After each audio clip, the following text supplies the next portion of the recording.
तो first sentence देख लेते हैं अपने यहाँ पर। इट वॉज डार्क, अंधेरा था। इट वॉज डार्क, अंधेरा था।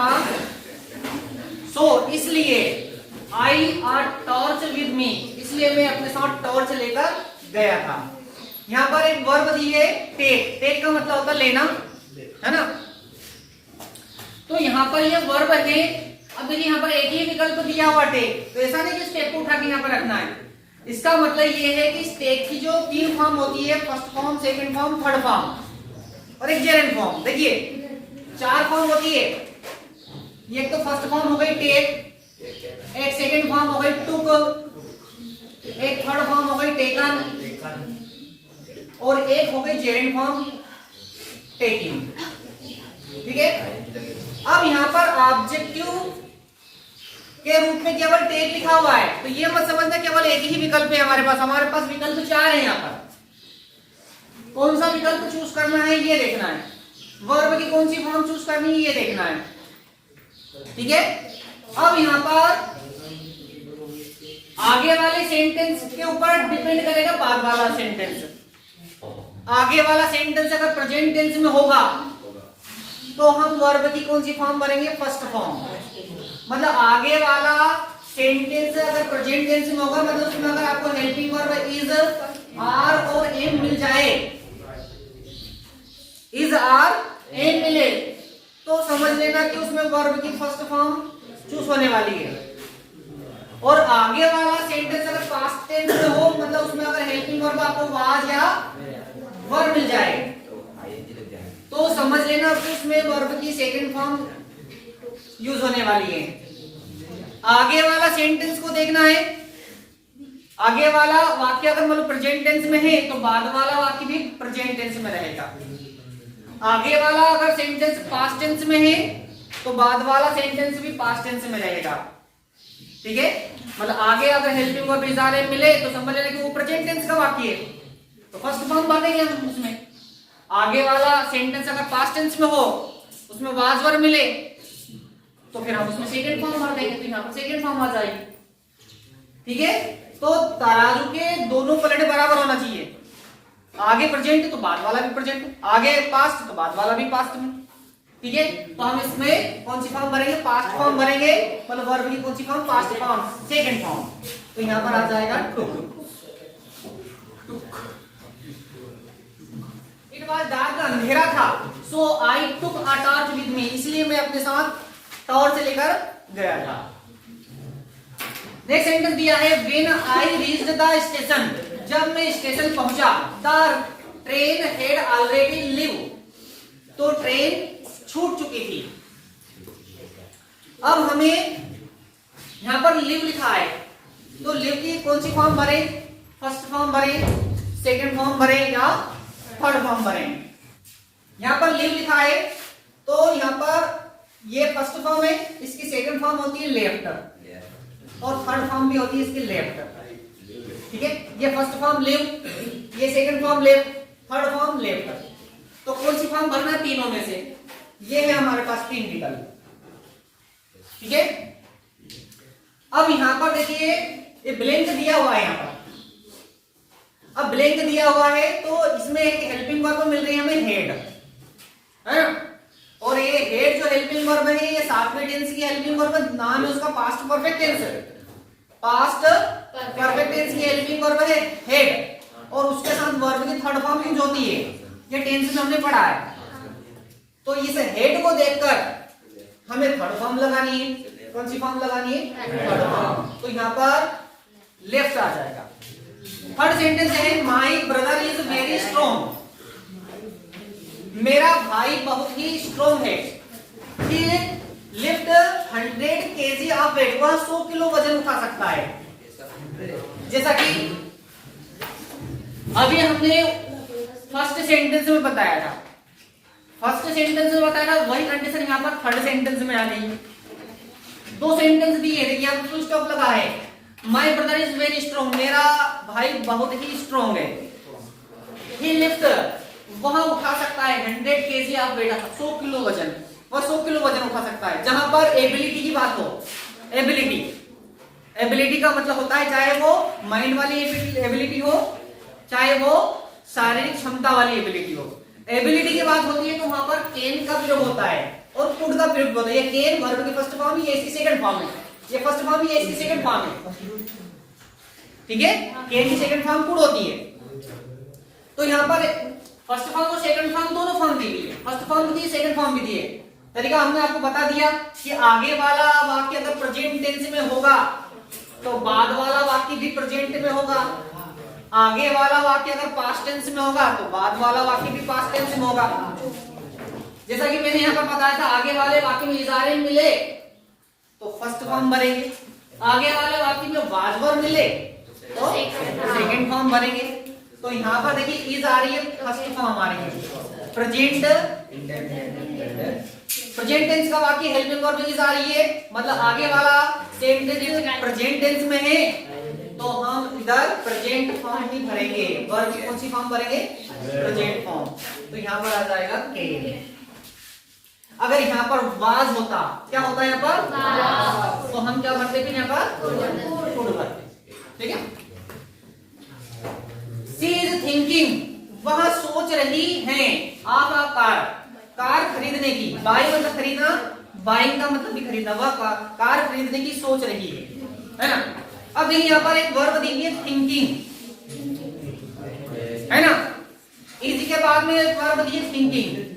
प्रेजेंट कंटीन्यूअस टेंस का वाक्य इज आ रही है, इसके बाद वर्ब की फर्स्ट फॉर्म आईएनजी, ठीक है। प्रेजेंट कंटीन्यूअस वर्ब की फर्स्ट फॉर्म में क्या लगाते हैं? आईएनजी। अब एक वर्ब तो दी हुई है पहले से, दूसरी वर्ब फिर चूज करनी, यहाँ पर भी एक वर्ब दे दी। दो वर्ब एक साथ तो आ नहीं सकती, दोनों के बीच में एक दीवार खड़ी कर दी, ऑफ, है ना। कौन सा प्रपोजिशन लगा दिया यहाँ पर? ऑफ। तो ये वर्ब की फर्स्ट फॉर्म आईएनजी, हम भी यहाँ पर आईएनजी चूज करेंगे। क्या चूज कर देंगे? आईएनजी। तो यहाँ पर लिखेंगे buying. She is thinking of buying a car, वह कार खरीदने की सोच रही है। अब देखिए पांचवा sentence, repair the window, window को रिपेयर करो जस्ट नाउ, अभी रिपेयर द विंडो। अब विंडो कैसी है? टूटी हुई विंडो को ही रिपेयर करने के लिए कहा गया होगा। किस अच्छी विंडो को कोई रिपेयर करता है ना। तो ऐसी विंडो जो कि टूटी हुई है, तो टूटी हुई मतलब ऐसी चीजें जो टूटी हुई है, मतलब टूट चुकी है, तो टूट चुकी मतलब थर्ड फॉर्म ब्रोकन। तो क्या जाएगा यहाँ पर? नेक्स्ट सेंटेंस दिया है डॉग्स सेल्डम बाइट।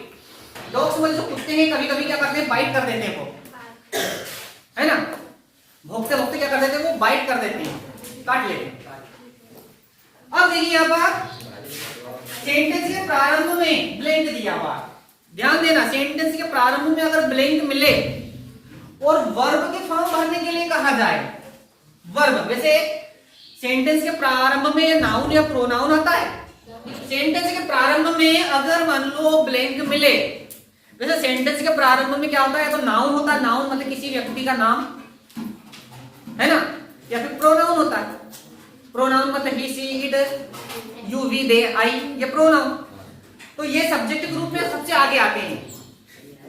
लेकिन सब्जेक्ट के स्थान पर अगर वर्ब भरने के लिए कहा जाए, बार्गेन होता भोगना, ये बार्ग में आईएनजी लगा है, बार्गिंग, है ना। तो सब्जेक्ट के स्थान पर अगर वर्ब भरने के लिए कहा जाए तो हमेशा ध्यान रखना जेरेंड फॉर्म यूज करना है। जेरेंड फॉर्म मतलब आईएनजी वाली फॉर्म को जेरेंड फॉर्म बोलते हैं, ठीक है। और अगर जेरेंड फॉर्म अगर मान लो ऑब्जेक्ट के रूप में ना दी गई हो तो इन्फिनेटिव फॉर्म चूज करना है। इन्फिनेटिव फॉर्म क्या होती है? वो तुम्हें ऑब्जेक्ट के रूप में लिख देता है। इन्फिनेटिव फॉर्म होती है जिसके आगे टू लिखा हो, टू बार, ऐसे, ये इन्फिनेटिव फॉर्म है। वर्ब के आगे अगर टू लिखा हो तो उसको इन्फिनेटिव फॉर्म बोलते हैं। वर्ब में आईएनजी लगा हो तो उसको जेरेंड फॉर्म बोलते हैं। तो सेंटेंस के प्रारंभ में ब्लैंक अगर नजर आए तो कंपलसरी उसमें आईएनजी वाली फॉर्म ही भरना है। और अगर आईएनजी वाली फॉर्म ऑब्जेक्ट के रूप में ना मिले तो फिर जेरेंड फॉर्म भरना है। दोनों में से एक फॉर्म ऑब्जेक्ट के रूप में जरूर दी जाएगी। तो यहाँ पर टू बार को तो ऑब्जेक्ट के रूप में दिया नहीं है, केवल इतना लिखा हुआ है, बार और बार्गिंग। इसलिए यहाँ पर वाक्य के प्रारंभ में रिक्त स्थान दिया है, आईएनजी वाली फॉर्म चूज करेंगे तो यहाँ पर बार्गिंग ही चूज करना है। कोई सा भी सेंटेंस हो, किसी भी प्रकार का सेंटेंस हो, सेंटेंस के प्रारंभ में वर्ब भरने के लिए कहा जाए तो एनजी फॉर्म ही भरना है, ठीक है। नेक्स्ट सेंटेंस है ही इज ऑनेस्ट मैन, वह ईमानदार आदमी है। आर्टिकल दिया है ए इन द, ब्लैंक दिया हुआ है। आर्टिकल के सारे रूल्स मैंने पहले ही आपको लिखवा दिए हैं। सबसे पहले हम देखते हैं द क्या है, डेफिनेट आर्टिकल है जो डेफिनेट चीजों के आगे चूज होता है।